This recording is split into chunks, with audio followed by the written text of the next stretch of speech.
ഹരേ കൃഷ്ണ. ശ്രീമദ് ഭാഗവതം തൃതീയ സ്കന്ധം 33-ാമത്തെ അധ്യായം 6-ാമത്തെ ശ്ലോകം വരെ എടുത്തു. ബാക്കിയുള്ള ഭാഗങ്ങൾ നമുക്ക് കേൾക്കാം. അതുവരെയുള്ള ഭാഗങ്ങൾ നമുക്കൊന്ന് വായിച്ചു നോക്കാം. ഓം നമോ ഭഗവതേ വാസുദേവായ. ശ്രീമദ് ഭാഗവതേ തൃതീയ സ്കന്ധേ അഥ ത്രയസ്ത്രിംശോऽധ്യായഃ. മൈത്രേയ ഉവാച ഏവം നിശമ്യ കപിലസ്യ വചോ ജനിത്രീ സാ കർദമസ്യ ദൈതാ കില ദേവഹൂതി വിസ്രസ്തമോഹപടലാതമഭിപ്രണമ്യ തുഷ്ടാവ തത്വവിഷയാങ്കിതസിദ്ധിഭൂമിം. ദേവഹൂതിരുവാച അഥാപ്യജോന്തസ്സലിലേശയാനം ഭൂതേന്ദ്രിയാർത്ഥാത്മമയം വപുസ്തേ ഗുണപ്രവാഹം സദശേഷബീജം ദധ്യൗ സ്വയം യജ്ജഠരാബ്ജജാതഃ. സ ഏവ വിശ്വസ്യ ഭവാൻ വിധത്തെ ഗുണപ്രവാഹേണ വിഭക്തിവീര്യഃ. സർഗാദ്യനീഹോ വിദധാഭി സംധിരാത്മേശ്വരോ അതർക്യ സഹസ്രശക്തിഃ. സത്വം ഭൃതോ മേ ജഠരേണ നാഥ കഥം नु യസ്യോദര ഏതദാസീത് വിശ്വം യുഗാന്തേ വടപത്രയേക ശേദേ സ്മ മായാ ശിശുരംഘ്രിപാനഃ. ത്വം ദേഹതന്ത്ര പ്രശമായ പാപ്മനാം നിദേശഭാജാം ച വിഭോ വിഭൂതയേ യഥാവതാരാസ്തവ സൂകരാദയസ്തഥായ അപ്യാത്മപഥോപലബ്ധയേ.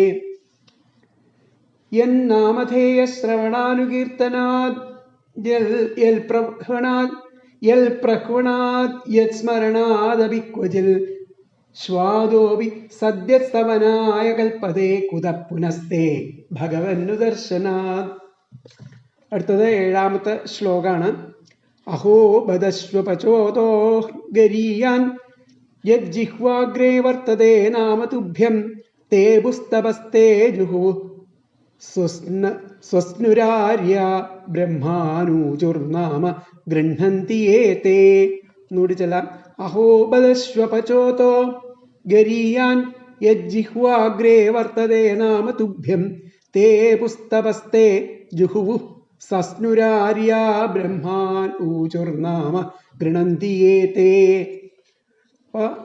ശ്വാവിനെ ഭക്ഷിക്കുന്നവനാണെങ്കിൽ കൂടി ശ്വപചോ അതോ അവർക്ക് ആ നാവിലെ യാതൊരുവന്റെ ആ നാവിൻ്റെ തുമ്പത്ത് അങ്ങയുടെ തിരുനാമം വർത്തിക്കുന്നുവോ അതിനാൽ ഗരീയാൻ വിശിഷ്ടനായിട്ട് തീരണു. അഹോ ബത ശ്വപചോതോ ഗരീയാൻ വിശിഷ്ടനായിട്ട് തീരണു എന്ന് പറയണം. അങ്ങനെയുള്ള ആർ അങ്ങയുടെ ആ തിരുനാമം ജപിക്കുന്നുവോ അവരാണ് സത്തുക്കൾ.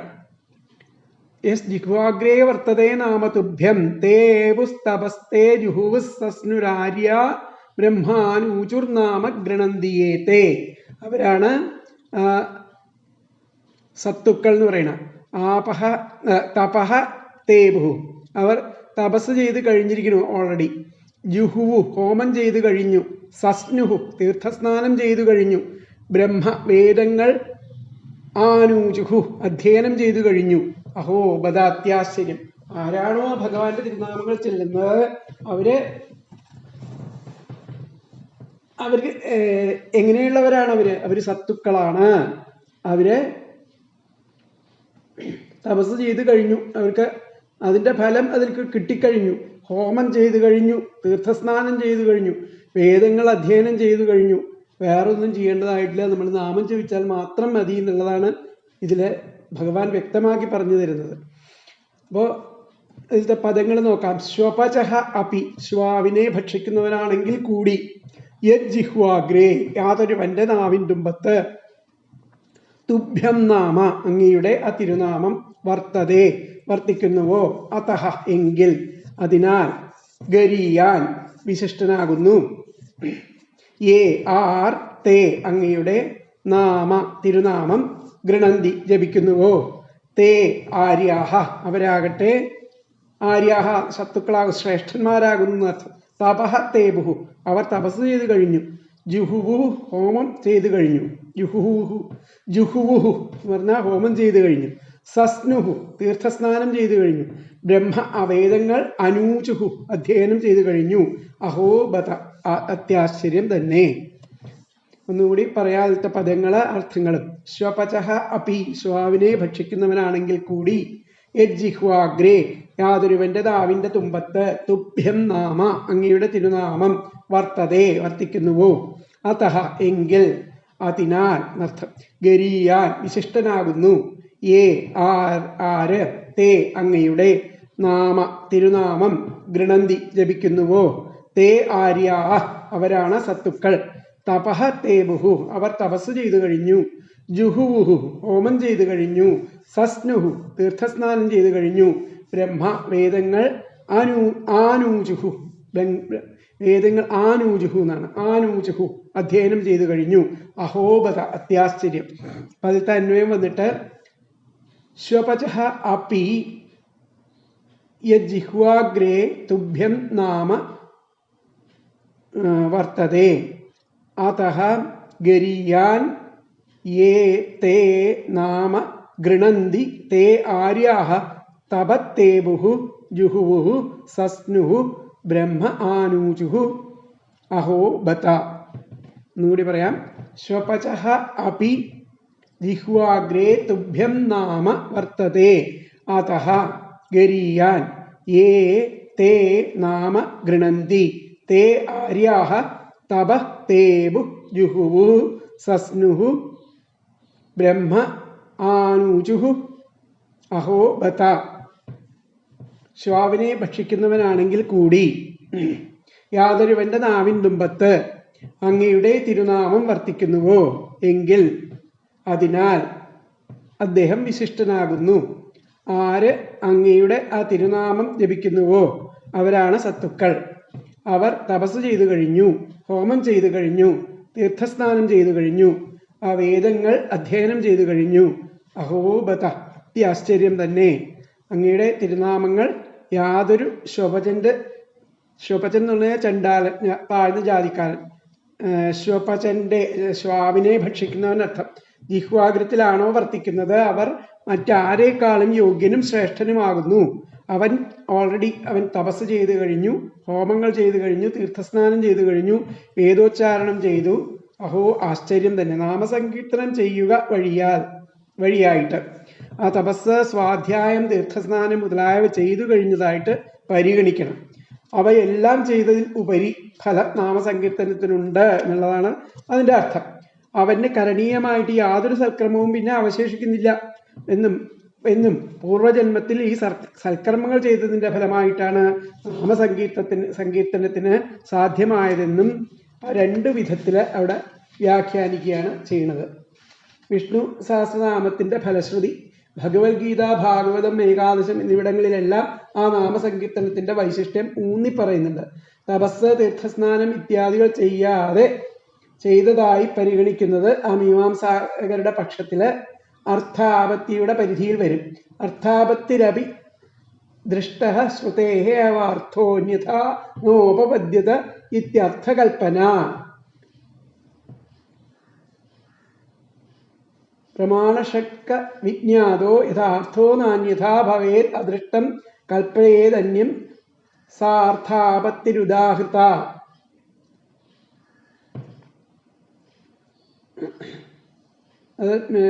ഇതൊന്നും ചെയ്യാത്ത ആൾക്കാര്, തപസ്, തീർത്ഥസ്നാനം ഇത്യാദികൾ ചെയ്താത്ത ആൾക്കാരെ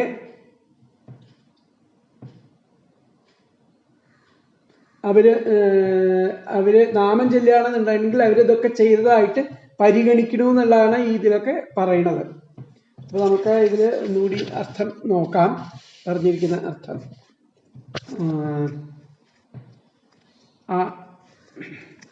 അത്ഭുതം തന്നെ. ആരുടെ നാവിൻ തുമ്പത്ത് അങ്ങയുടെ നാമം ഉണ്ടോ അവൻ ചണ്ടാലാധമൻ ആണെങ്കിൽ തന്നെയും അതിശ്രേഷ്ഠനാകുന്നു. ആര് അങ്ങയുടെ നാമം ഉച്ചരിക്കുന്നുവോ ആ പുണ്യാത്മാക്കൾ സർവ തപസ്സുകളും ഹോമങ്ങളും പുണ്യതീർത്ഥ സ്നാനങ്ങളും ഒക്കെ ചെയ്തു കഴിഞ്ഞിരിക്കുന്നവനാകുന്നു എന്നുള്ളതാണ് ശ്ലോകത്തിന്റെ അർത്ഥം വരിക.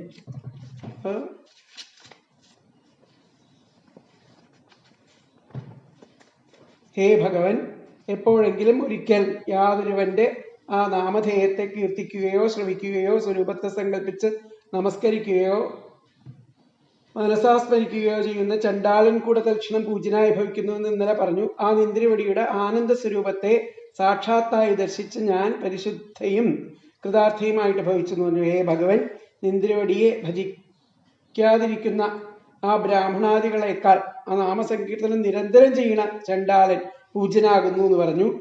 എന്തുകൊണ്ടെന്നാൽ നാമസങ്കീർത്തന രൂപമായിരിക്കുന്ന ആ മഹാജപയജ്ഞം മറ്റുള്ള സകല യജ്ഞങ്ങളെക്കാട്ടിലും ശ്രേഷ്ഠമാകുന്നു. ഓരോരുത്തർ നിരന്തരം നിന്തിരുവടിയുടെ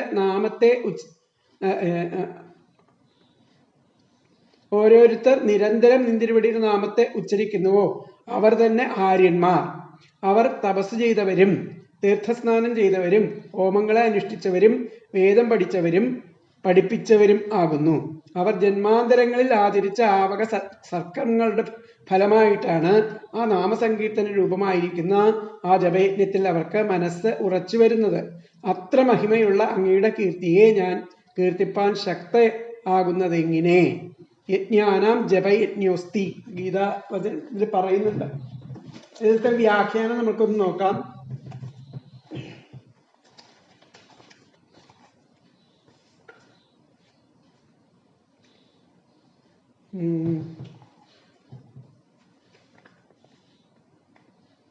മൈത്രേയ ഉവാച ഭഗവാൻ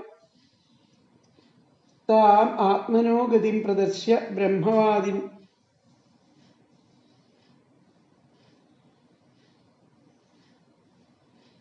ഇവിടെ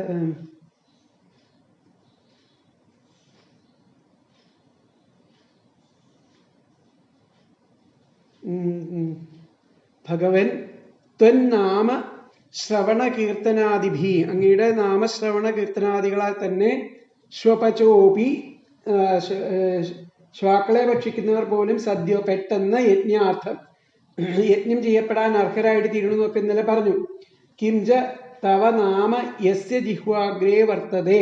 അപ്പൊ അതുകൊണ്ട് അങ്ങയുടെ നാമം ആരുടെ നാവിലാണോ വർത്തിക്കുന്നത് അവർ ശ്വപചോപി ആ ശ്വാക്കളെ ഭക്ഷിക്കുന്നവരേക്കാൾ ഗരീയാൻ ശ്രേഷ്ഠനാകുന്നു. യേ ആര്യാസ്തവ നാമ ഗൃണന്തി അവരെ ആര്യന്മാരായിട്ട് കണക്കാക്കപ്പെടുന്നു. തപോഹോമ തീർത്ഥ സ്നാനാദി അവരെ തപസ് ഹോമം തീർത്ഥം സ്നാനം തീർത്ഥസ്നാനം ഇതൊക്കെ ചെയ്തവരായിട്ട് കൃതവന്തഃ കണക്കാക്കണം. അങ്ങനെ നാമം ചെല്ലുന്നവരെ അതാണ് ഇതിൽ പറഞ്ഞിരിക്കുക. അപ്പൊ ഭഗവൻ ത്വന്നാമശ്രവണ കീർത്തനാദിഭിഃ ശ്വപചോപി സദ്യോ യജ്ഞാർത്ഥം യോഗ്യോ ഭവതി അതഃ കൃതാർത്ഥാസ്മി. കിംച തവ നാമ യസ്യ ജിഹ്വാഗ്രേ വർത്തതേ സ സ്വപചോപി ഗരീയാൻ യേ ആര്യാസ്തവ നാമ ഗൃണന്തി ത ഏവ തപോഹോമ തീർത്ഥസ്നാനാദി കൃതവന്ത എന്നാണ് അതിന്റെ വ്യാഖ്യാനത്തിൽ പറയുന്നത്. അപ്പൊ അടുത്ത ശ്ലോകം നമുക്ക് നോക്കാം. അടുത്തത് 8ാമത്തെ ശ്ലോകം. ത്വം ത്വാമഹം ബ്രഹ്മപരം പുമാംസം പ്രത്യക് സ്രോതസ്യാത്മനി സംവിഭാവ്യം സ്വതേജസാധ്വസ്തഗുണപ്രവാഹം വന്ദേ വിഷ്ണും കപിലം വേദഗർഭം. തം ത്വാമഹം ബ്രഹ്മപരം പുമാംസം പ്രത്യക് സ്രോതസ്യാത്മനി സംവിഭാവ്യം സ്വതേജസാധ്വസ്തഗുണപ്രവാഹം വന്ദേ വിഷ്ണും കപിലം വേദഗർഭം. ആ മഹാവിഷ്ണുവും ആ പരബ്രഹ്മരൂപിയും ആ പരമപുരുഷനും ആ വിരക്തമായ ആ മനസ്സിൽ ആ ധ്യാനിക്കാൻ അർഹനും സ്വന്തം പ്രഭ കൊണ്ട് ദൂരീകരിക്കപ്പെട്ട ഗുണപ്രവാഹത്തോടു കൂടിയവനും ആ വേദങ്ങളെ ഉള്ളിൽ ധരിച്ചവനും കപിലൻ എന്നൊക്കെ പേരുള്ളവനും ആയിരിക്കുന്ന തം ത്വാം ആ അങ്ങയെ ഞാനിതാ വന്ദിക്കുന്നു. അപ്പൊ ആ ആ കപിലമൂർത്തിയെയാണ് പറയുന്നത്. മഹാവിഷ്ണു എന്നാണ് പറയുന്നത്. വിഷ്ണു ത്വം ത്വാമഹം അവിടുന്ന് ബ്രഹ്മാവാണ്, പരബ്രഹ്മരൂപിയാണ്. പുമാംസം പരമപുരുഷനാണ്. പ്രത്യക് സ്രോതസ്യാത്മനി ആ വിരക്തമായിരിക്കുന്ന മനസ്സിൽ ധ്യാനിക്കാൻ അർഹനാണ്. പ്രത്യക് സ്രോതസ്യാത്മനി സംവിഭാവ്യം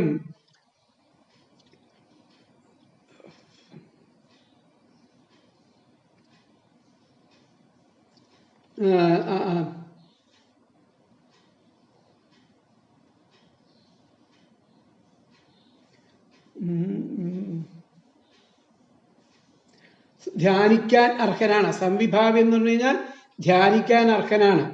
ധ്യാനിക്കാൻ അർഹനും സ്വന്തം തേജസ്സാൽ സ്വപ്രഭയാൽ ആ ദൂരീകരിക്കപ്പെട്ട ഗുണപ്രവാഹത്തോട് കൂടിയവനാണ്. ഗുണപ്രവാഹം ഇല്ലാത്തവനായിട്ട് തീർന്നതാണ്.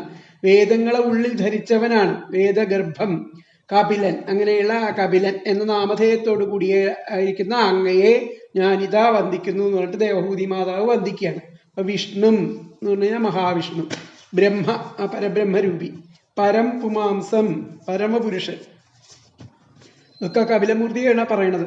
പ്രത്യക് സ്രോതസി വിരക്തമായ ആത്മനി ആ മനസ്സിൽ, സംവിഭാവ്യ ധ്യാനിക്കാൻ അർഹൻ, സ്വതേജസ സ്വപ്രഭയാൽ, ധ്വസ്ത ഗുണപ്രവാഹം ദൂരീകരിക്കപ്പെട്ട ഗുണപ്രവാഹത്തോടു കൂടിയവൻ, വേദഗർഭം വേദങ്ങളെ ഉള്ളിൽ ധരിച്ചവൻ, കപിലം ആ കപിലൻ എന്ന നാമധേയത്തോടു കൂടിയവൻ ആയിരിക്കുന്ന തം ത്വാം അങ്ങയെ അഹം ഞാൻ വന്ദേ വന്ദിക്കുന്നേൻ.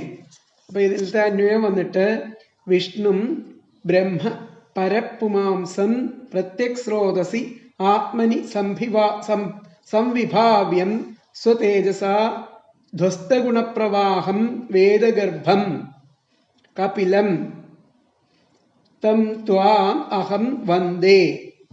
എന്നുകൂടി പറയാം. വിഷ്ണു ബ്രഹ്മ പരം പുമാംസം പ്രത്യക് സ്രോതസി ആത്മനി സംവിഭാവ്യം സ്വതേജസ ധ്വസ്തഗുണപ്രവാഹം വേദഗർഭം കപിലം തം ത്വാം അഹം വന്ദേ. അതായത് മഹാവിഷ്ണുവും പരബ്രഹ്മരൂപിയും പരമപുരുഷനും വിരക്തമായ മനസ്സിൽ ധ്യാനിക്കാൻ അർഹനും സ്വപ്രഭയാൽ സ്വപ്രഭയാൽ ദൂരീകരിക്കപ്പെട്ട ഗുണപ്രവാഹത്തോടു കൂടിയവനും വേദങ്ങളെ ഉള്ളിൽ ധരിച്ചവനും കപിലൻ എന്ന നാമധേയത്തോടു കൂടിയവനുമായിരിക്കുന്ന അങ്ങയെ ഞാനിതാ വന്ദിക്കുന്നു. അപ്പൊ ആ പ്രകാരം ഇരിക്കുന്നവനും ആ സാക്ഷാൽ ബ്രഹ്മവും പരമപുരുഷനും വിഷയാസക്തരഹിതർക്ക് മനസ്സിൽ ധ്യാനിക്കുവാൻ യോഗ്യനും സ്വതേജസ്സിനാൽ ദൂരീകരിക്കപ്പെട്ട ഗുണസമൂഹത്തോടു കൂടിയവനും വേദങ്ങളെല്ലാം ഉള്ളിൽ ഒതുക്കിയവനും കപിലമൂർത്തിയായി അവതരിച്ചവനും മഹാവിഷ്ണുവുമായിരിക്കുന്ന അങ്ങയെ ഞാൻ വന്ദിക്കുന്നു എന്നുള്ളതാണ് ഇവിടെ പറയുന്നത്. അപ്പൊ ഇതിലത്തെ അർത്ഥം ബ്രഹ്മസ്വരൂപനും പരമപുരുഷനും മനസ്സിൽ ചിന്തിക്കപ്പെടാൻ യോഗ്യനും തൻ്റെ തേജസ്സിനാൽ ഗുണപ്രവാഹം നിയന്ത്രിച്ചവനും ശാസ്ത്രയോനിയും കപിലമൂർത്തിയും ആയിരിക്കുന്ന അങ്ങയെ ഞാനിതാ വന്ദിക്കുന്നു.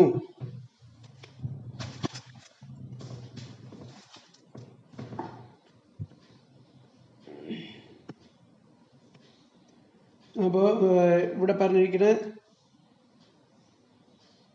ഹേ ഭഗവൻ, ഇന്ദ്രവടിയെ ഭജിക്കാനിരിക്കുന്ന ബ്രാഹ്മണാദികളെക്കാൾ നാമസങ്കീർത്തനം നിരന്തരം ചെയ്യുന്ന ചണ്ടാളൻ പൂജ്യനാകുന്നു. എന്തുകൊണ്ടെന്നാൽ നാമസങ്കീർത്തന രൂപമായിരിക്കുന്ന മഹാജപയജ്ഞം മറ്റുള്ള സകല യജ്ഞത്തെക്കാളും ശ്രേഷ്ഠമാകുന്നു എന്ന് പറഞ്ഞു. ഓരോരുത്തർ നിരന്തരം ഇന്ദ്രവടിയുടെ ആ നാമത്തെ ഉച്ചരിക്കുന്നുവോ അവർ തന്നെ ആര്യന്മാർ, തപസ് ചെയ്തവരും തീർത്ഥസ്നാനം ചെയ്തവരും ഹോമങ്ങൾ അനുഷ്ഠിച്ചവരും വേദം പഠിപ്പിച്ചവരും ഒക്കെ ആകുന്നു. അവർ ജന്മാന്തരങ്ങളിൽ ആചരിച്ച ആവക സത്കർമ്മങ്ങളുടെ ഫലമായിട്ടാണ് അവർക്ക് നാമസങ്കീർത്തന ഫലമായിരിക്കുന്ന ആ ജപയജ്ഞത്തിൽ മനസ്സ് വരുന്നത്. അത്ര മഹിമയുള്ള അങ്ങയുടെ ആ കീർത്തിയെ ഞാൻ കീർത്തിപ്പാൻ ശക്തനാകുന്നു എന്ന് പറഞ്ഞിട്ട് വിഷയങ്ങളിൽ നിന്നും പ്രത്യാഹരിക്കപ്പെട്ട മനസ്സിൽ ധ്യാനിപ്പാൻ യോഗ്യനും സ്വപ്രകാശത്താൽ ഗുണപ്രവാഹജന്യമായിരിക്കുന്ന സംസാരത്തെ നിശേഷം നശിപ്പിച്ച് ഭക്തന്മാർക്ക് മോക്ഷത്തെ നൽകുന്നവനും ജ്ഞാനസ്വരൂപനും സാംഖ്യശാസ്ത്രത്തിൽ പരമപുരുഷനെന്നും പുരാണത്തിൽ വിഷ്ണുവെന്നും ഈ അവതാരത്തിൽ കപിലനെന്നും സംജ്ഞയെ ധരിച്ചിരിക്കുന്നവനും ആ പരബ്രഹ്മമൂർത്തിയും ആയിരിക്കുന്ന ഇന്ദ്രവടിയെ ഞാനിതാ നമസ്കരിക്കുന്നു. അപ്പൊ ഇതിലത്തെ വ്യാഖ്യാനം നമുക്കൊന്ന് നോക്കാം.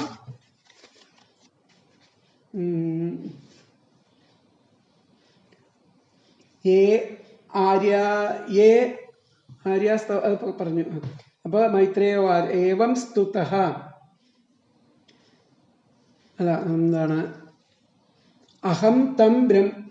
അഹം ഞാൻ ഇതാ തം ബ്രഹ്മരൂപം ആ അങ്ങയുടെ ബ്രഹ്മരൂപത്തെ പരബ്രഹ്മരൂപത്തെ വേദഗർഭം വേദങ്ങളെ ധരിച്ചിരിക്കുന്ന രൂപത്തെ വിഷ്ണുവിന്റെ രൂപത്തെ കപിലനായിട്ട് അവതരിച്ച രൂപത്തെ ത്വാം അങ്ങയെ വന്ദേ വന്ദിക്കുന്നു എന്നുള്ളതാണ് വ്യാഖ്യാനത്തിൽ പറഞ്ഞത്. അഹം തം ബ്രഹ്മരൂപം വേദഗർഭം വിഷ്ണും കപിലം ത്വാം വന്ദേ. അഹം തം ബ്രഹ്മരൂപം വേദഗർഭം വിഷ്ണും കപിലം ത്വാം വന്ദേ എന്നുള്ളതാണ് വ്യാഖ്യാനത്തിൽ പറയുന്നത്. അപ്പൊ അടുത്ത ശ്ലോകം നമുക്ക് നോക്കാം. അടുത്തത് 9ാമത്തെ ശ്ലോകം. മൈത്രേയ ഉവാച. മൈത്രേയം പറയുന്നു, ഈഡിതോ ഭഗവാനേവം കപിലാഖ്യ പരപ്പുമാൻ വാചാ വിക്ലവയേത്യാഹ മാതരം മാതൃവത്സലഃ. ഈഡിതോ ഭഗവാനേവം കപിലാഖ്യം പരപ്പുമാൻ വാചാ വിക്ലവയേത്യാഹ മാതരം മാതൃവത്സലഃ. മാതൃഭക്തിയുള്ളവനും ഐശ്വര്യാദി ഷഡ്ഗുണസമ്പൂർണനും പരമപുരുഷനുമായിരിക്കുന്ന കപിലമൂർത്തി ഇപ്രകാരം ഈഡിതോ സ്തുതിക്കപ്പെട്ടു അവിക്ലവയാ വാച ഗംഭീരസ്വരത്തിൽ മാതരം മാതാവിനോട് ഇപ്രകാരം പറഞ്ഞു എന്ന് പറയുകയാണ്.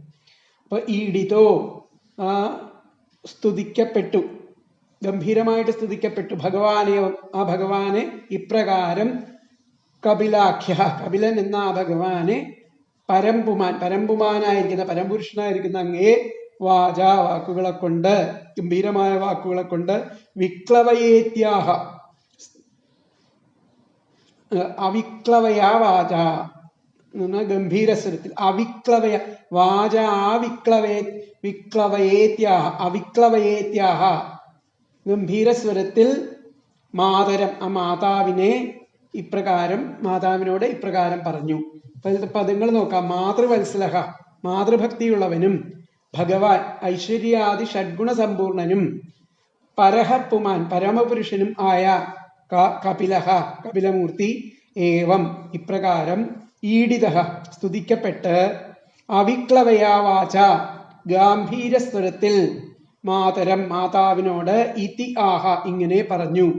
ഒന്നും കൂടി പറയാം. മാതൃവത്സലഃ മാതൃഭക്തിയുള്ളവനും ഭഗവാൻ ഐശ്വര്യാദി ഷഡ്ഗുണ സമ്പൂർണനും പരഹപ്പുമാൻ പരമപുരുഷനും ആയ കപിലഃ കപിലമൂർത്തി ഏവം ഇപ്രകാരം ഈഡിതഃ സ്തുതിക്കപ്പെട്ട് അവിക്ലവയാ വാച ഗാംഭീര്യസ്വരത്തിൽ മാതരം മാതാവിനോട് ഇതി ആഹ ഇപ്രകാരം പറഞ്ഞു. ഇപ്രകാരം സ്തുതിക്കപ്പെട്ട ആ കപിലൻ എന്ന് പ്രസിദ്ധനും പരമപുരുഷനും മാതൃഭക്തനും ആയ ആ ഭഗവാൻ ശാന്തഗംഭീര സ്വരത്തിൽ ഇപ്രകാരം പറഞ്ഞു എന്നുള്ളതാണ് ഇതിൽ പറയുന്നത്. അപ്പോ മാതൃവത്സലനും പരമപുരുഷനും കപിലമൂർത്തിയും ആയിരിക്കുന്ന ആ ഭഗവാൻ ഇങ്ങനെ സ്തുതിക്കപ്പെട്ട് ഗംഭീരവാക്കിൽ അമ്മയോട് ഇങ്ങനെ പറഞ്ഞു. ഇപ്പൊ ഇതിലത്തെ അന്വയം വന്നിട്ട് വിഷ്ണും ബ്രഹ്മ പരം പുമാംസം പ്രത്യക് സ്രോതസി ആത്മനി സംവിഭാവ്യം സ്വതേജസ ധ്വസ്തഗുണപ്രവാഹം വേദഗർഭം കപിലം തം ത്വാം അഹം വന്ദേ. അത് കഴിഞ്ഞ ശ്ലോകത്തിന്റെ ഈ ശ്ലോകത്തിൽ മാതൃവത്സലഃ ഭഗവാൻ പരഹപ്പുമാൻ കപിലഃ ഏവം ഈഡിതഃ അവിക്ലവയാ വാച മാതരം ഇതി ആഹ. ഒന്നുകൂടി പറയാം.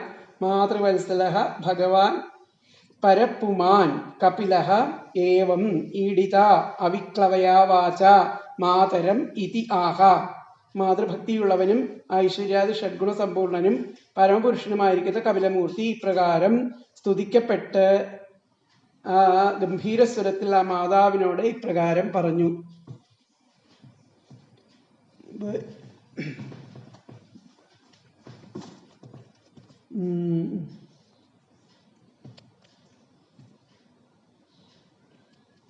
ഹേ ഭഗവൻ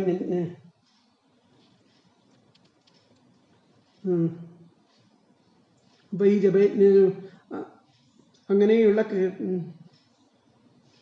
വിഷയങ്ങളിൽ നിന്നും പ്രത്യാഹരിക്കപ്പെട്ട മനസ്സിൽ ധ്യാനിപ്പാൻ യോഗ്യനും സ്വപ്രകാശത്താൽ ഗുണപ്രവാഹ യോഗ്യനും ആയ ആ സംസാരത്തെ നിശേഷം നശിപ്പിച്ച് ഭക്തന്മാർക്ക് മോക്ഷത്തെ നൽകുന്നവനും ജ്ഞാനസ്വരൂപനും സാഖ്യശാസ്ത്രത്തിൽ പരമപുരുഷൻ എന്നും പുരാണത്തിൽ വിഷ്ണു എന്നും ഈ അവതാരത്തിൽ കപിലൻ എന്നും ആ സംജ്ഞയെ ധരിച്ചിരിക്കുന്നവനും പരബ്രഹ്മസ്വരൂപിയുമായിരിക്കുന്ന ഇന്ദ്രവടിയെ ഞാൻ നമസ്കരിക്കുന്നു. ഇത്രയും പറയണ കപിലൻ എന്ന നാമധേയത്തെ ധരിച്ചിരിക്കുന്ന പരമപുരുഷനായിരിക്കുന്ന ഭഗവാൻ ഇപ്രകാരം ആ ദേവഭൂതിയാൽ സ്തുതിക്കപ്പെട്ടപ്പോൾ മാതൃവാത്സല്യത്തെ പ്രകാശിപ്പിച്ചുകൊണ്ട് മാതാവിനോട് തടഞ്ഞു വരുന്ന ആ അക്ഷരങ്ങളോടുകൂടി ഇങ്ങനെ പറഞ്ഞു: ഹേ മാതാവേ, പ്രയാസം കൂടാതെ അനുസരിപ്പാൻ സാധിക്കുന്നതും എന്നാൽ ഉപദേശിക്കപ്പെട്ടതും അനുഷ്ഠിക്കപ്പെട്ടതുമായിരിക്കുന്ന ഈ മാർഗത്തിൽ കൂടെ അങ്ങ് കാലതാമസം കൂടാതെ പരമപദത്തെ പ്രാപിക്കും. അതാണ് അടുത്ത ശ്ലോകത്തിൽ പറയുന്നത്. എന്താ പറയുന്നു എന്ന് വരെ പറഞ്ഞുള്ളൂ, പറയുന്നത് അടുത്ത ശ്ലോകത്തിലാണ് പറയുന്നത്. അപ്പൊ അതിലത്തെ വ്യാഖ്യാനം നമുക്കൊന്ന് നോക്കാം.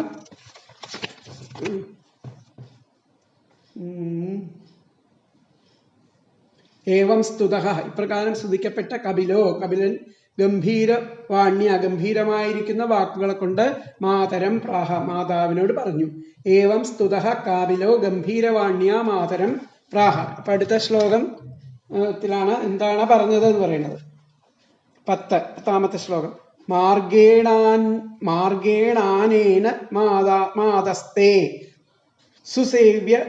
സുസേവ്യേനോദിതേന മേ ആസ്ഥിതേന പരാം കാഷ്ഠാം അചിരാത് അവരോത്സ്യസി. മാർഗേണാനേന മാതസ്തേ സുസേവ്യേനോദിതേന മേ ആസ്ഥിതേന പരാം കാഷ്ഠാം അചിരാത് അവരോത്സ്യസി. അല്ലയോ മാതാവേ, ഭവതിക്ക് മേ എന്നാൽ ഉദിക്കപ്പെട്ടതും എളുപ്പം സേവിക്കപ്പെടാനും നടപ്പിലാക്കാനും ഒക്കെ ഉള്ളതായിരിക്കുന്ന അനേകം മാർഗങ്ങളെപ്പറ്റി, ഈ മാർഗത്തിലൂടെ എളുപ്പം നടപ്പിലാക്കാവുന്ന ഈ മാർഗത്തിലൂടെ, ഭക്തി മാർഗത്തിലൂടെ താമസമെന്യേ ആ ജീവൻ മുക്താവസ്ഥയിലേക്ക് എത്തിച്ചേരാ എന്നുള്ളതാണ് പറയുന്നത്. മാർഗേണാനേന മാതസ്തേ, ഈ മാർഗത്തിലൂടെ അല്ലയോ മാതാവേ, അങ്ങക്ക് സുസേവ്യേനോദിതേന മേ, അങ്ങക്ക് എളുപ്പം സേവിക്കപ്പെടാം. ഈ മാർഗത്തിലൂടെ അമ്മയ്ക്ക് എളുപ്പം സേവിക്കപ്പെടാം. എന്നാൽ ആ ഞാൻ പറയപ്പെട്ടതായിരിക്കുന്ന ഈ എളുപ്പമാർഗത്തിലൂടെ അവിടത്തേക്ക് ഭഗവാനെ സ്മരിക്കാം. ആസ്ഥിതേന പരാം കാഷ്ഠാം. ഇത് നമ്മളുടെ ജീവിതത്തിൽ നടപ്പാക്കാം. പരാം കാഷ്ഠം, പരമം ആയിരിക്കുന്ന ആ ജീവൻ മുക്താവസ്ഥയിലേക്ക് അതിൽ കൂടി അചിരാത്, വളരെ അചിരം ആയിട്ട് എളുപ്പത്തില് അചിരാദേവരോത്സ്യസി, അവരോത്സ്യസി എന്ന് എത്തിച്ചേരും. ആ ജീവൻ മുക്താവസ്ഥയിലേക്ക് അവിടെ എത്തിച്ചേരും ഈ മാർഗത്തിലൂടെ നടന്നാലാണ് പറയുന്നത്. അപ്പൊ അതിന്റെ പദങ്ങൾ നോക്കാം. ഹേ മാതഃ, അല്ലയോ മാതാവേ, തേ തുഭ്യം, ഭവതിക്ക് മേ മയാ എന്നാൽ ഉദിതേന ഉദിപ്പിക്കപ്പെട്ടതും സുസേവ്യേന എളുപ്പം സേവിക്കപ്പെടാനും ആസ്ഥിതേന നടപ്പിലാക്കാവുന്നതും ആയിരിക്കുന്ന അനേന മാർഗേണ ഈ മാർഗത്തിലൂടെ അചിരേണ താമസമെന്യേ പരാം കാഷ്ഠാം ജീവൻ മുക്താവസ്ഥയിലേക്ക് അവരോസ്യസി എത്തിച്ചേരും എന്നാണ് പറഞ്ഞത്. ഒന്നുകൂടി പറയാം. ഹേ മാതഃ, അല്ലയോ മാതാവേ, തേ തുഭ്യം, ഭവതിക്ക് മേ മയാ എന്നാൽ ഉദിതേന ഉദിപ്പിക്കപ്പെട്ടതും സുസേവ്യേന എളുപ്പം സേവിക്കപ്പെടാനും ആസ്ഥിതേന നടപ്പിലാക്കാവുന്നതും ആയ അനേന മാർഗേണ ഈ മാർഗത്തിലൂടെ അചിരേണ താമസമെന്യേ പരാം കാഷ്ഠാം ആ ജീവൻ മുക്താവസ്ഥയിലേക്ക് അവരോത്സസി എത്തിച്ചേരാം. പദത്തെ അന്വയം. ഹേ മാതഃ, തേ തുഭ്യം മേ മയാ സുസേവ്യേന ആസ്ഥിതേന അനേന മാർഗേണ അചിരേണ പരാം കാഷ്ഠാം അവരോത്സ്യസി. എന്നുകൂടി പറയാം. ഹേ മാതഃ, തേ തുഭ്യം മേ മയാ ഉദിതേന സുസേവ്യേന ആസ്ഥിതേന അനേന മാർഗേണ അചിരേണ പരാം കാഷ്ഠാം അവരോത്സ്യസി. അതായത് അല്ലയോ മാതാവേ, ഭവതിക്ക് എന്നാൽ ഉദിപ്പിക്കപ്പെട്ടതും എളുപ്പം സേവിക്കപ്പെടാനും നടപ്പിലാക്കാനും ആവുന്നതും ആയിരിക്കുന്ന ഈ മാർഗത്തിലൂടെ താമസമെന്യേ ആ ജീവൻ മുക്താവസ്ഥയിലേക്ക് എത്തിച്ചേരാം. അല്ലയോ മാതാവേ, ഞാൻ ഉപദേശിച്ചതും നിഷ്പ്രയാസം അനുഷ്ഠിപ്പാൻ സാധ്യം ആയതുമായ ഈ മാർഗത്തെ അവലംബിച്ചാൽ ഭവതി താമസം വിന അത്യുത്കൃഷ്ടമായിരിക്കുന്ന ആ പദവിയെ പ്രാപിക്കും. അമ്മയ്ക്ക് എളുപ്പത്തിൽ അനുഷ്ഠിക്കാൻ കഴിയുന്നതും ഞാൻ ഉപദേശിച്ചു തന്നതും ആയിരിക്കുന്ന ഈ മാർഗം അനുഷ്ഠിക്കപ്പെടുന്നത് കൊണ്ട് അമ്മ വേഗത്തിൽ തന്നെ ആ ജീവൻ മുക്താവസ്ഥയെ പ്രാപിക്കും.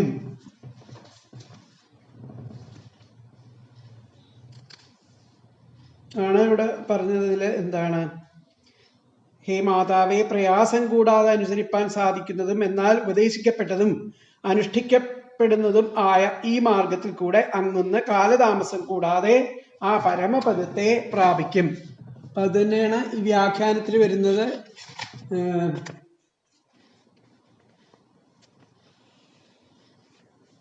മാതുഹു മയോക്തേന മാർഗേണ, ഞാൻ പറയപ്പെട്ട മാർഗത്തിലൂടെ ത്വം ശീഘ്രം, അവിടുന്ന് ശീഘ്രം പെട്ടെന്ന് തന്നെ ജീവൻ മുക്തി പ്രാപ്സ്യസി, ജീവൻ മുക്താവസ്ഥയെ പ്രാപിക്കും. ഹേ മാതഃ മയോക്തേന മാർഗേണ ത്വം ശീഘ്രം ജീവൻ മുക്തി പ്രാപ്സ്യസി ആണ് വ്യാഖ്യാനത്തിൽ പറയുന്നത്.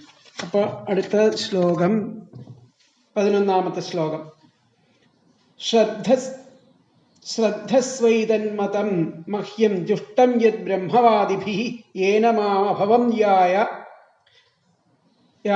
മൃത്യു ഋച്ഛന്ത്യതദ്വിദഃ. ശ്രദ്ധസ്വൈതന്മതം മഹ്യം ജുഷ്ടം യത് ബ്രഹ്മവാദിഭിഃ യേന മാമഭവം യായ മൃത്യു ഋച്ഛന്ത്യതദ്വിദഃ. ഏതത് ഈ എന്റേതായിരിക്കുന്ന ഈ അഭിപ്രായം, ഏതത് മതം അർത്ഥം. ശ്രദ്ധസ്വൈതത് മതം, ഏതത് മതം ഞാൻ എന്റേതായിരിക്കുന്ന ഈ അഭിപ്രായം, അത് ബ്രഹ്മജ്ഞന്മാരാൽ സംസേവിതമാണ്. ശ്രദ്ധസ്വൈതൻ മതം മഹ്യം, ഞാൻ പറയപ്പെട്ടത് ജുഷ്ടം യത് ബ്രഹ്മവാദിഭി, അതിനെ സേവിക്കുന്നുണ്ട്. ബ്രഹ്മവാദി ദേവന്മാര് കൂടി അതിനെ ആ പ്രകാരത്തിലാണ് സേവിക്കണമെന്നർത്ഥം. ഏന മാം അഭവം യായ, അങ്ങനെ യാതൊന്നുകൊണ്ട് അഭവം, മാം അഭവം അഭവസ്ഥാനം ആയിരിക്കുന്ന നമ്മെ യായ പ്രാപിക്കുന്നു. അഭവസ്ഥാനം ഭഗവാൻ തന്നെയാണ്, ഭഗവാൻ തന്നെ പ്രാപിക്കുന്നു, നമ്മെ പ്രാപിക്കുന്നു. അതദ്വിധ അത് അറിയാത്തവർ, അത് അറിയാത്തവരെന്ത് ചെയ്യുന്നു? മൃത്യുമിച്ഛന്തി, ആ മൃത്യുവിനെ പ്രാപിക്കുന്നു. അറിയാത്തവര് മൃത്യുവിനെ പ്രാപിക്കുന്നു. അല്ലാതെ ഇതിനെ ശ്രദ്ധയോട് കൂടിയിട്ട് ഈ അഭിപ്രായത്തെ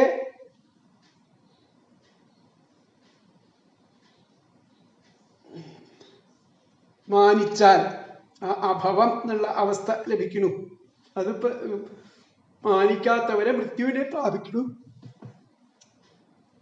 ഉള്ളതാണ് പറയുന്നത്. അപ്പൊ അതിലത്തെ പദങ്ങൾ നോക്കാം. ഏതൽ, ഈ ഏതൽ എന്ന് പറഞ്ഞു കഴിഞ്ഞാൽ ഈ, മഹ്യം എന്റേതായിരിക്കുന്ന, മതം അഭിപ്രായം, യത് ഏതോ, തത് അത്ര, ബ്രഹ്മവാദിഭിഹി ബ്രഹ്മജ്ഞരാൽ ജുഷ്ടം സംസേവിതമാണ്, ശ്രദ്ധസ്വ അതിനെ ശ്രദ്ധിച്ചാലും, യേന യാതൊന്നുകൊണ്ട്, അഭവം അഭവസ്ഥാനം ആയിരിക്കണ, മാം നമ്മെ, യായാഹ പ്രാപിക്കും, അതദ്വിദ അത് അറിയാത്തവർ, മൃത്യുവിനെ പൃച്ഛന്തി പ്രാപിക്കുന്നു.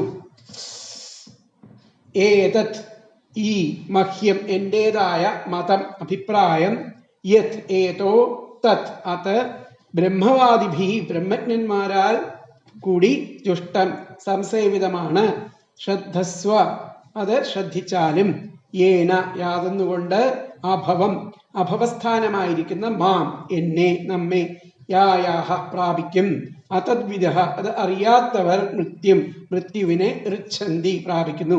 അതിലത്തെ അന്വയം വന്നിട്ട് ഏതത് മഹ്യം മതം യത് തത് ബ്രഹ്മവാദിഭിഃ ജുഷ്ടം ശ്രദ്ധസ്വ യേന അഭവം മാം യായാഹ അതദ്വിദഃ മൃത്യും ഋച്ഛന്തി. ഒന്നും കൂടി പറയാം.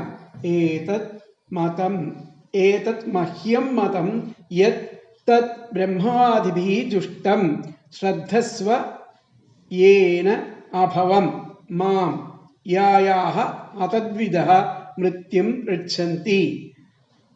ഈ എന്റേതായിരിക്കുന്ന അഭിപ്രായം ഏതോ അത് ആ ബ്രഹ്മജ്ഞരാൽ സംസേവിതം ആണ്. അത് ശ്രദ്ധിക്കണം. ആ യാതൊന്നുകൊണ്ട് ആ അഭവസ്ഥാനം ആയിരിക്കുന്ന നമ്മെ പ്രാപിക്കുന്നു. അത് അറിയാത്തവര് മൃത്യുവിനെ പ്രാപിക്കുന്നു എന്നർത്ഥം. അല്ലയോ മാതാവേ, ഞാൻ ഉപദേശിച്ചതും നിഷ്പ്രയാസം അനുഷ്ഠിപ്പാൻ സാധ്യമായ ആ മാർഗത്തെ അവലംബിച്ചാൽ ഭവതി താമസം വിനാ ഉത്കൃഷ്ടമായിരിക്കുന്ന പദവിയെ പ്രാപിക്കുന്നു പറഞ്ഞിട്ട് ബ്രഹ്മജ്ഞന്മാരാൽ പോലും അവലംബിക്കപ്പെടുന്ന എൻ്റെ ഈ സംഖ്യാശാസ്ത്രം കൊണ്ട് സംസാരാതീതനായ എന്നെ പ്രാപിക്കും. ഈ ശാസ്ത്രത്തെ അറിയാത്തവർ അഥവാ അവഗണിക്കുന്നവർ മൃത്യുവിന് വശംവദരായി തീരുകയും ചെയ്യുന്നു എന്നുള്ളതാണ് പറയുന്നത്. അപ്പൊ ബ്രഹ്മജ്ഞന്മാരാൽ സേവിതനായിരിക്കുന്ന എൻ്റെ ഈ മതത്തെ അഭിപ്രായത്തെ ശ്രദ്ധിക്കൂ. അത് അനുഷ്ഠിക്കുന്നത് കൊണ്ട് പുനരാവൃത്തി ഇല്ലാത്ത എന്നെ പ്രാപിക്കും.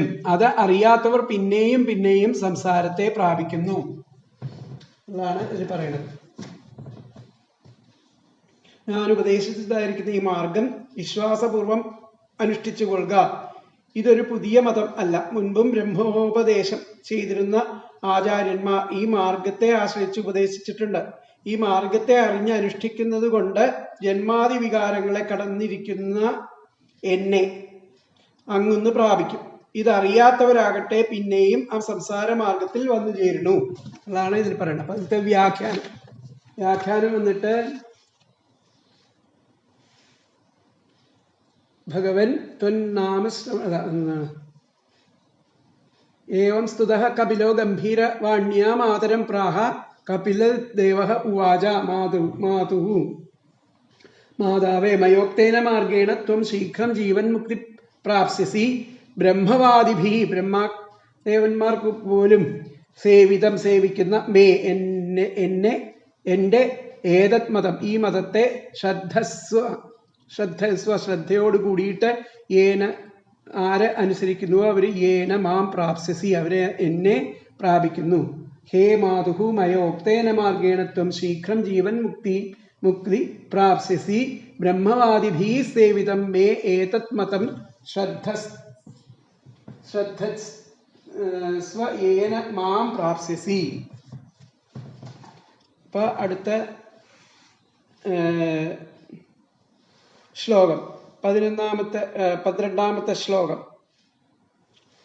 മൈത്രേയ ഉവാച ഇതി പ്രദർശ്യ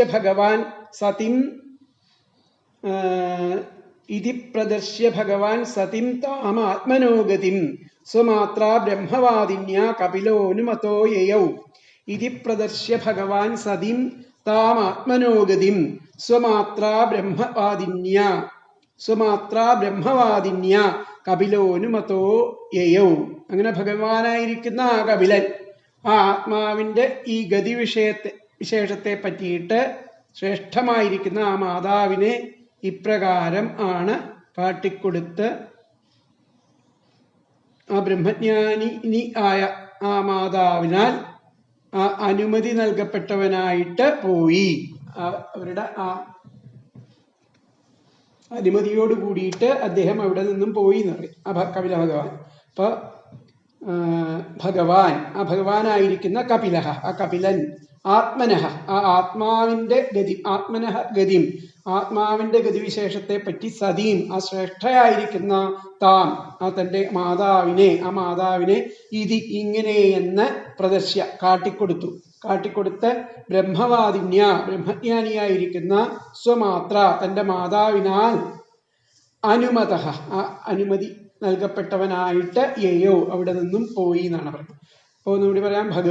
ഭഗവാനായിരിക്കുന്ന കപിലഹ ആ കപിലൻ ആത്മനഹ ആത്മാവിന്റെ ഗതിവിശേഷത്തെ പറ്റി സതീം ശ്രേഷ്ഠയായിരിക്കുന്ന താം ആ മാതാവിനെ ഇങ്ങനെ എന്ന് പ്രദർശ്യ കാട്ടിക്കൊടുത്തിട്ട് ബ്രഹ്മവാദിന്യ ആ ബ്രഹ്മജ്ഞാനിയായിരിക്കുന്ന സ്വമാത്ര തന്റെ മാതാവിനാൽ അനുമതി നൽകപ്പെട്ടവനായിട്ട് യയൗ പോയി.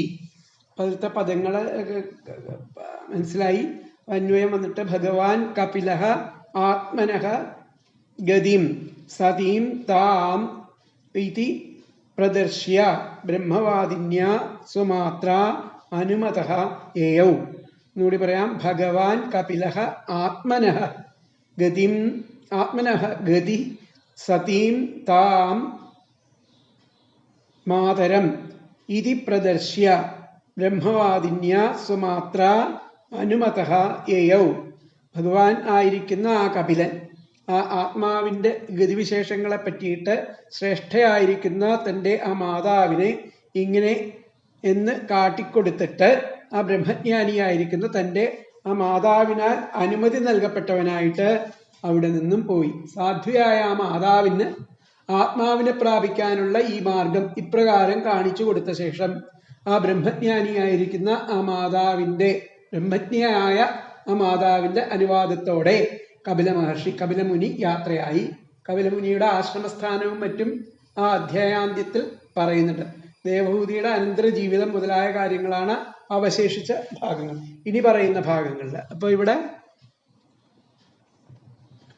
ആ ദേവഹൂതിപുത്രനാൽ ഉപദേശിക്കപ്പെട്ട ആ യോഗമാർഗം അനുസരിച്ച് ആ ഭഗവാനെ പറ്റി തന്നെ ചിന്തിച്ചുകൊണ്ട് ആ കപിലമൂർത്തിയായിരിക്കുന്ന ഭഗവാൻ തൻ്റെ ആ വാസ്തവതത്വം മാതാവിന് ഇങ്ങനെ ഉപദേശിച്ചു. അങ്ങനെ ബ്രഹ്മാനുഭവ സിദ്ധയായിരിക്കുന്ന ആ മാതാവിൻ്റെ അനുവാദം വാങ്ങിയിട്ട് അവിടെ നിന്നും പോയി എന്നുള്ളതാണ് പറയുന്നത്.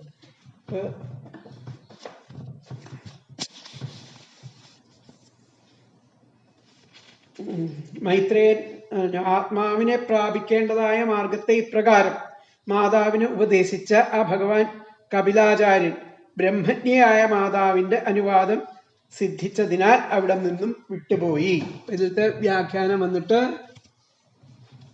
ഏവം സ്തുതഃ കപില കഴിഞ്ഞു.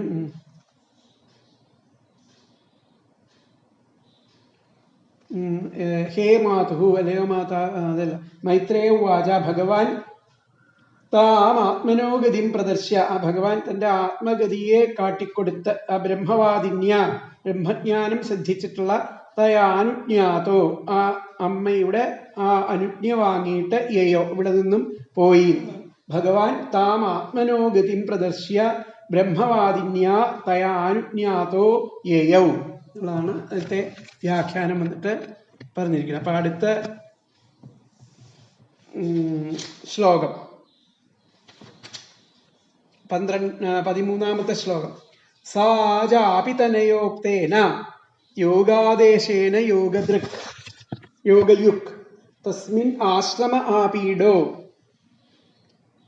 ആപീഡേ സരസ്വത്യാഹ സമാഹിത സാജാപിതനയോക്തേന യോഗാദേശേന യോഗയുക് തസ്മിൻ ആശ്രമ ആപീഡേ സരസ്വത്യാഹ സമാഹിത.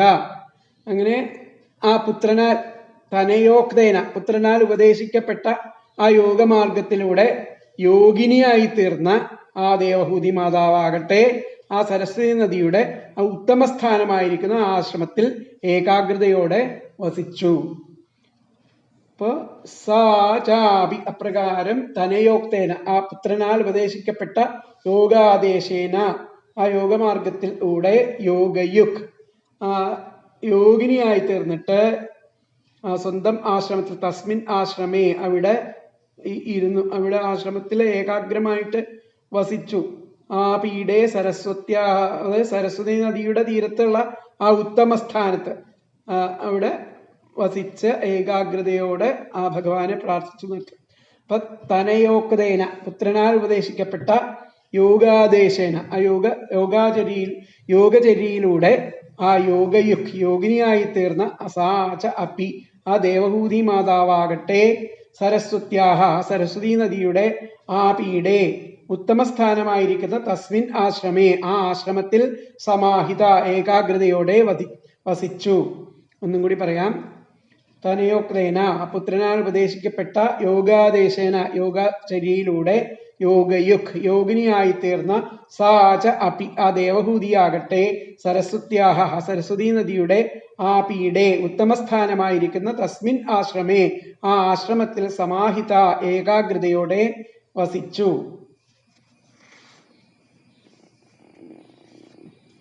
അപ്പൊ അതിലത്തെ അന്വയം വന്നിട്ട് തനയോക്തേന യോഗാദേശേന യോഗയുക് സച ആപി സരസ്വത്യാ ആപീഡേ തസ്മിൻ ആശ്രമേ സമാഹിതാഹ. എന്നുകൂടി പറയാം. തനയോക്തേന യോഗാദേശേന യോഗയുക് സാ ച അപി സരസ്വത്യാഹ ആപീഡേ തസ്മിൻ ആശ്രമേ സമാഹിത. അപ്പൊ അതിന്റെ അർത്ഥം പുത്രന് ഉപദേശിക്കപ്പെട്ട ആ യോഗചര്യയിലൂടെ യോഗിനിയായിത്തീർന്ന ആ ദേവഹൂതിയാകട്ടെ ആ സരസ്വതി നദിയുടെ ഉത്തമ സ്ഥാനമായിരിക്കുന്ന ആ ആശ്രമത്തിൽ ഏകാഗ്രതയോടെ വസിച്ചു.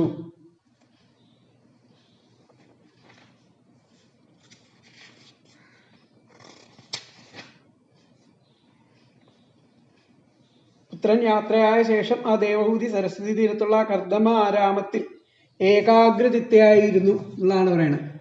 ആ ദേവഹൂതി പുത്രനാൽ ഉപദേശിക്കപ്പെട്ട ആ യോഗമാർഗ അനുസരിച്ച് ഭഗവാൻ തന്നെ ചിന്തിച്ചുകൊണ്ട് ആ സരസ്വതി നദിയുടെ മധ്യത്തിൽ പുഷ്പകിരീടം പോലെ ശോഭിക്കുന്ന ആ ആശ്രമത്തിൽ ഏകാഗ്രചിത്തയോടെ ഭവിച്ചു. പുത്രൻ ഉപദേശിച്ചതായിട്ടുള്ള ആ യോഗമാർഗത്തെ ആശ്രയിച്ച് മനസ്സിനെ അടക്കിക്കൊണ്ടിരുന്ന ആ ദേവഹൂതി മാതാവ് സരസ്വതി നദിക്കരയിൽ ഒരലങ്കാരമായി ഭവിച്ചതായ ആ ബിന്ദു സരസ് എന്നു പേരുള്ള ആ ആശ്രമത്തിൽ യോഗയുക്തയായി ഇരുന്നു. അപ്പൊ ഇതില് വ്യാഖ്യാനത്തില് പറഞ്ഞ എന്താ നോക്കാം.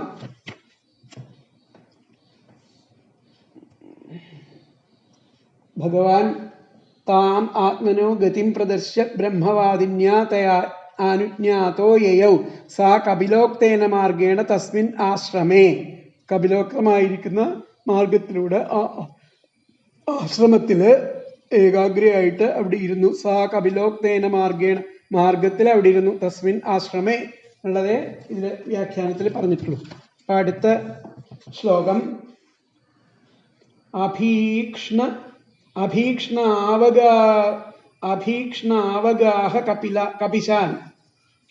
അഭീക്ഷ്ണാവഗാഹ കപിശാൻ ജടിലാൻ കുടിലാളകാൻ ആത്മാനം ചോഗ്രതപസാ ബിഭ്രതീചീരിണം കൃശം.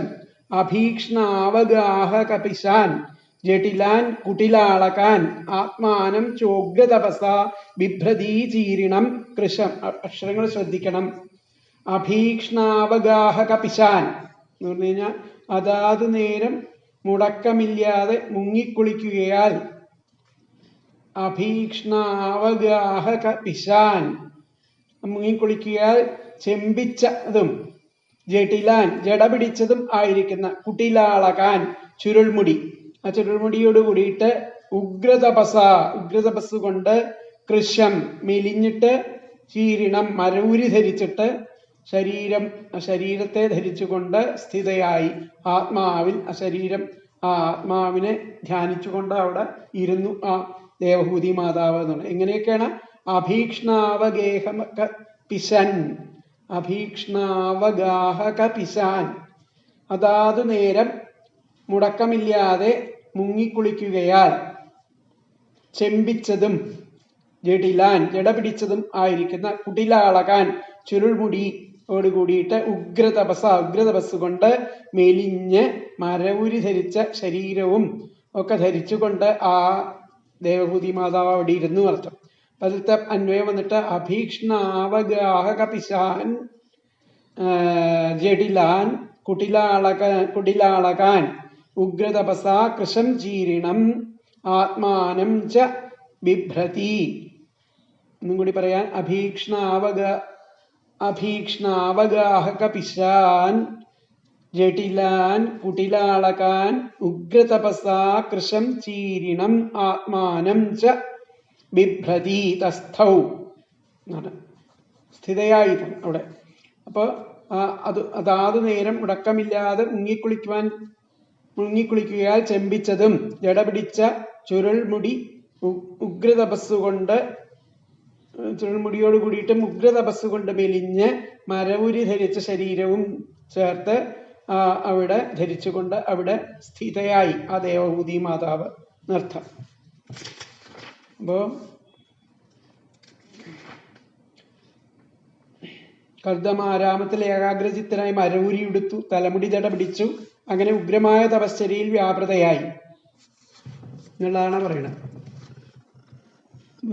കൂടെയുള്ള സ്ഥാനത്ത് ചെമ്പിച്ചതും ജട പിടിച്ചതുമായിരിക്കുന്ന ചുരുണ്ട മുടികളെയും ഉഗ്രതപസ്സിനാൽ കൃശവും മരവുരി ഉടുത്തതും ആയിരിക്കുന്ന ദേഹത്തെയും വഹിച്ച് ആ ദേവി ഏകാഗ്രചിത്തയായിട്ട് കഴിഞ്ഞു.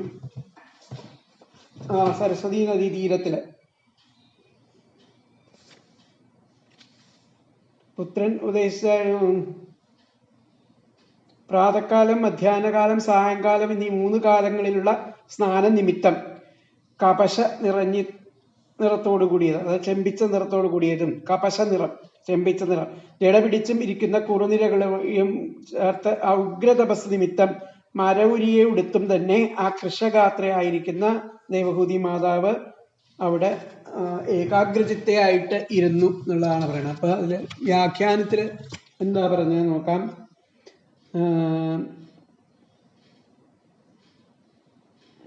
ത്രികാല സ്നാനേന 3 കാലം സ്നാനം ചെയ്യുന്നതുകൊണ്ട് തപസ് കൊണ്ടും കൃശമാത്മാനം അങ്ങനെ ശുഷ്കിച്ച ആത്മാവിനെ ധ്യാനിച്ചുകൊണ്ട് ബിഭ്രതി അവിടെ ഏകാഗ്രചിത്തയായിട്ടിരുന്നു. ത്രികാല സ്നാനേന തപസാ കൃശമാത്മാനം ബിഭ്രതി എന്നുള്ളതാണ് വ്യാഖ്യാനത്തിൽ വന്നിട്ടുള്ളത്. ബാക്കിയുള്ള ഭാഗം അടുത്ത ക്ലാസ്സിൽ നോക്കാം. അതുവരെ നിങ്ങളിതെല്ലാം വായിച്ച് മനസ്സിലാക്കുക. ഹരേ കൃഷ്ണ.